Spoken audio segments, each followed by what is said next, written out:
Welcome to the Business Spotlight Series. My name is Karen Barnes, and I'm an accountability coach with Serendipity Action Coach of Central North Carolina. I am so excited to actually have one of my neighbors just down the road in Mocksville, North Carolina, with us today. Scott Geyer, CEO of Bus Safety Solutions, is my guest today. He is a second generation owner of a thriving family business that serves the education market. So we're going to talk to Scott today and learn about his business, his journey into entrepreneurship, some of the strategies that are really working for him, and get a little sneak peek behind what it really means to be serving the educational market, which is kind of a weird little market, and to be running a family business. But first, a little housekeeping. So if you're new to the channel, you know what to do. Click all the buttons, like, subscribe, share with all your friends, and be sure to share all the great wisdom that Scott's going to dump on you today. So Scott, thank you for being here today. Thank you, Karen. I appreciate you giving us a call. Yeah, absolutely. So let's help set the stage for everybody. So give us an overview of Bus Safety Solutions and what you do and the size of your organization and what your focus is. Yeah, certainly, Karen. So back in 2013, my father, Bob Geyer, was quite put out when a young child in Forsyth County got hit while trying to board their school bus and was killed. Hmm. And he was certain there had to be some way to stop this from happening again. And so he put his little mind to work, got together some of his retired friends. They started making stuff in their basement, living room, and they finally came up with an extended stop arm, which is a product which fits on the side of a school bus, looks like a very long, 6 foot long school bus stop arm. It worked amazingly, and by 2016, he and his little crew had a patent on the product.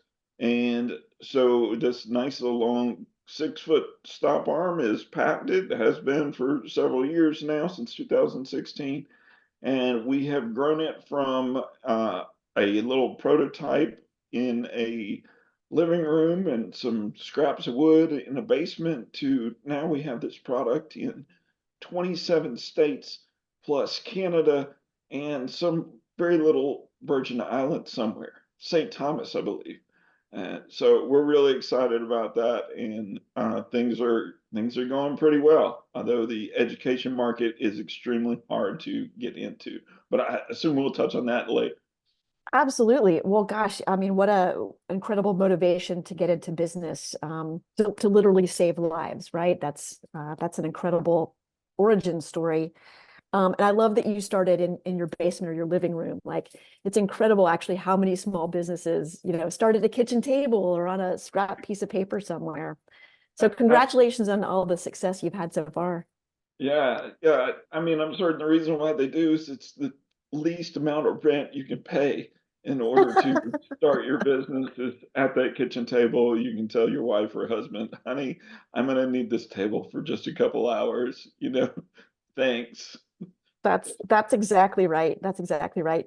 So what do you think makes your business unique? Why do your customers or prospective customers turn to you?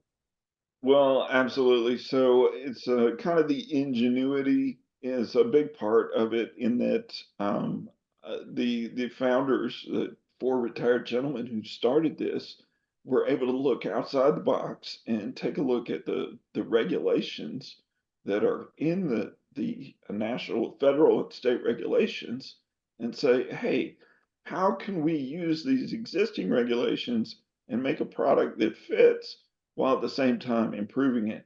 And the key to this was that the regulations say you have to have a stop sign that's at least 18 inches away from the school bus. It never says a maximum length of school bus stop Hmm. arm. So in theory, you could have one that's 80 feet long and blocks, an entire interstate worth of traffic. But going through some of those things and being willing to look completely outside the box, yet look within the regulations. So our product, you don't need to change any regulations. You just need to have an open mind and say, gosh, well, that works. Let's just block the whole lane of traffic. So I think that's the really unique part of this particular product is that it works with the regulations, yet it's something completely outside the box. Let's stick something in the other lane. A way to recognize it's some white space, right? An opportunity. So, what's one thing you wish more people knew about your business? Oh my gosh. So if they were to know one thing, and I guess most of your the people watching this are entrepreneurs, uh, is that perhaps just don't get involved with government agencies as your customer. Looking back over the years, if I could have said one thing to myself years ago, it would be that getting into having a customer being a bureaucrat is so incredibly hard. Mm. I'm not sure it's worth it over the long run. Yes, I love this job and this work, and I think it's worthwhile, but selling things to bureaucrats is like a strange nightmare. Um, there you go. Just avoid it if possible. Sell something else. Just come up with something different. I'm sure there's ways to save people's lives that doesn't involve selling things to school bureaucrats. It's So crazy. ironically, you kind of anticipated my next question, Scott, which is like you are selling into a school system where there are long, buying cycles. You do have a lot of decision makers. But what are the marketing strategies or the strategies that have helped you sort of navigate through that? What have you found to be most useful? Yeah, so it's interesting. So you are selling into a school. The psychology of selling things into school systems or bureaucrats is completely strange because your customer doesn't a only kind of has control of the money's not there, so they don't have quite as much of a grasp. Like if you're asking them to, hey, spend your money, it's not like it's taking it out of their own food budget. They're never Mm. going to miss it really, but at the same time, they're responsible for that money. So looking into the psychology of selling something to a school district is a little bit different. What we found is essentially you have to find a handful of people in your market that have the vision and the courage to go beyond what is there already. So very often the people in this particular selling sector or whatever customer sector are very conservative. They're not really people who are uh, essentially open-minded or not really even open-minded, but are entrepreneurial like business people are, right? They follow sets of rules, and that's good. That's the people who are needed there, but they're not really a lot of the people who are willing to think outside the box, and not really the people who want to stick their neck out to some new product. So you have to go out there and find those, maybe 10% of the people in the school industry that are willing to try something new. So that is a huge hurdle. So other than that hurdle, as you look back on your business journey, what would you say have been, some of the memorable roadblocks or some of those big walls you've had to jump over that, big challenges that you had to overcome? Uh, well, in our particular case, people are scared of potentially causing a problem with this arm on the side of their school bus, right? So they've got this 6-foot arm, it extends in the road, and we first had to convince them that it was A, going to work, that people were going to stop for this thing, and that B, it wasn't going to cause, you know, huge accidents. There was people to begin with envisioned someone hitting the sign all the time and it flying off and becoming a huge sign of death that would go inside the school bus and kill people. And it just, it doesn't happen. But getting people to take that leap was incredible. And again, you just had to find the person in your market that was willing to say, yeah, I'll try that. Like, it doesn't look like it's going to be that bad. So that hurdle the hurdle of getting people to say, I'm going to try it, and then it working. This thing, these signs do get hit on a regular basis. They don't kill anybody. They don't injure students. They don't fly off and go 50 feet in any direction. They just get dinged a little bit, scrape up people's cars. So getting them to go that far. The the way, and I don't know if we'll get to this later, but the way we recently, I took it in another direction about 2 years ago, and I said, okay, we're just going to go all in. And we just made the promise of these people. We said, okay, I'm going to cover any hits to your sign for the first year that you have it. I'm going to cover all the parts, because that was kind of their one argument. They were like, well, what if it gets hit? And so when I said, hey, we're going to cover that, that eliminated their biggest obstacle. And so being able to go all in on my side, now it was a risk on my side, saying, well, this could potentially cost me just as much as, it could cost me the same amount as they just bought or more, right? So I had to be willing to take that leap of faith on my end and say, hey, I'm going to double down on my own product. So that was kind of a scary thing to do. Yet at the same time, I think it shows really pride in your product if you're willing to just step out there and say, I guarantee it. That's something we talk to our clients about a lot is what's your guarantee? And you'd be amazed at how many companies don't really offer one or talk about one. We happen to have a guarantee too that says if you work with us for 4 months and you don't see any progress in your business, we will coach you for free until you do. Mm-hmm. That's Right? pretty good. You're I you're mean, doubling down. You're like, I'm willing to keep doing this until you get results, right? exactly. So you mentioned to me before we started recording that your dad retired last year. So you're now a second generation, CEO, head of the Yep. business. So where do you see the business in the next 3 to 5 years? Wow. So we've got a lot of good things happening in North America. Incidentally, this is the only place in the world that really has a yellow school bus market. You won't find yellow school buses in France, Germany, Japan, any other modern place. They don't have yellow school buses.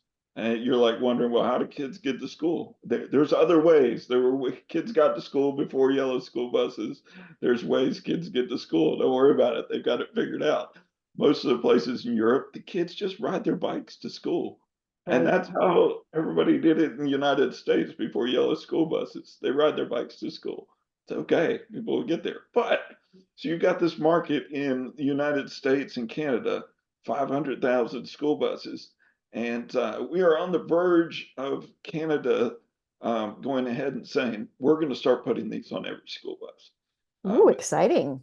yeah, this is going to be the kind of tipping point where nobody else can ignore it and say, well, this is just, we had Montana do that just 2 years ago, and everybody was able to say, well, that's just Montana. And yes, Montana is small, but they're good guys, good people. And they were brave enough to say, hey, we're going to do this. We're going to stop letting our kids get hit. Incidentally, what happened in Montana was horrible. A young girl got hit. She was in a coma for 11 months. Oh, 11 months. Thankfully, she didn't die, but she was in a coma for 11 months. And now she's brain damaged. it's And it's awful. all, but this is what stirred the people of Montana to say, hey, we're tired of this. We're not going to let it happen anymore. And now they require any school bus stop where a child has to cross the road to get to that school bus to have one of our arms on it. They virtually eliminated all school bus passing. So now we're about to get Montana or about to get Canada, and it's a big enough place with 50,000 buses that nobody's going to be able to say, well, this was just Montana, you know. So we're excited about that. I think that'll be our tipping point where people actually have to start paying attention. That's awesome. So now that you're at the top of the heap, Scott, like what's your leadership style and how has it changed over the years? Oh wow! So I never went to school for business. I went to school for urban and regional planning, and then I decided that the politics of that weren't for me, and so I just got some jobs and doing tech work. And finally, when this opportunity came along to get involved with uh, school bus stop arms, I kind of said, "Hey, it's a good time to make a career change." And I'm about to start an MBA program at UNCG. So I'm excited about that to actually learn some of this stuff that I've been doing, actually learn much better ways of doing. What's my leadership style? I try to just simplify things, try to, you know, draw from my previous experiences and really look at what the way corporate does it. I've been involved in small corporations, big corporations, and um, education, and just general bureaucracy. Um, and say, really, what's needed? Why are we doing this? And if it's not needed, let's just simplify it. For instance, even at my company, we were doing inventory every month. And I went to the team and I was like, do you guys need help doing inventory? And they were like, well, Scott, do we need to do it this month? We haven't sold much. I was like, well, why are we doing it at all? They were like, well, that's what we had been doing. I'm like, no, no, the reason I'm like, do we only need to do it once a year at the end of the year? They were like, well, kind of, but it's good to keep track of it during the year. I was like, well, how about we do it every 3 months? They're like, yeah, that sounds much better. I'm like, great, we saved a bunch of time. We're only doing it every 3 months. We don't sell retail, so there's nobody stealing stuff from us. So being able to just approach something that we've done it this way all the time, challenge it, figure out why you were doing it all the time, and I eliminated a ton of paperwork, right? It freed up my employees to do something more productive, while at the same time, I, I'm not feeling like, oh my gosh, my employees aren't doing what they need to do. I just figured out what needed to be done, why it needed to be changed, set up a process. And then I just do that on a regular basis for everything until things run smoothly. And then when they're not running smoothly, figure out why, go through the process again. So I see my job as a CEO is just making things run smoothly. Um, Nice. And congratulations on getting into that MBA program. You'll probably learn some things that you already or go over some things you already know, and then you'll be like, you know what? MBA programs don't really cover off on a lot of the things that it takes to run a small business in reality, right? right. All Well, right, go there you ahead. go. Oh no, I was saying a lot of it. I hope to learn a lot of the finance aspects. I never went to school for finance, so that's a big part. And um, I'm looking to grow this business tremendously, like 20-fold in the next couple of years. So I'm hoping that a lot of the stuff I learned in the program will help me scale the business. Awesome. Well, let's shift the energy and the dynamic here a little bit. I'm going to ask you just a few rapid fire questions. So like quick questions, quick answers. You ready? Yep. All right. What is the key to success for you, Scott Geyer? Flexibility and ingenuity. What is the one piece of advice you have for any fellow business owners? Oh my gosh. Stay away from schools. I might have seen that one coming. Okay. So you seem like a guy who likes to continue learning. So what's a book or a podcast or a mentor that you've had that you have recently read that you would absolutely like recommend to somebody else? Oh my gosh. So you can learn a ton from actually on business from the Bible. I'm throwing that one out. Give it a shot and read it with the intention of marketing and selling. You'll find out there's some guys in there that are great sellers, marketers, and business people. Everybody from Abraham and Isaac moving around, getting land deals, to Jesus trying to market his own thing to his 12 disciples. I don't listen much, but he's a pretty good speaker. I will say that's the first time I've ever gotten that answer. All right, so this is my favorite question. Are you ready? So if you had magic pixie dust that you could sprinkle over one problem that you have in your business, where are you going to sprinkle your magic dust? Oh my gosh, marketing, 100%. Mm, all right. And then what's inspiring you today? Just all the challenges I have and how to move forward and tackle each one. I'm a problem solver.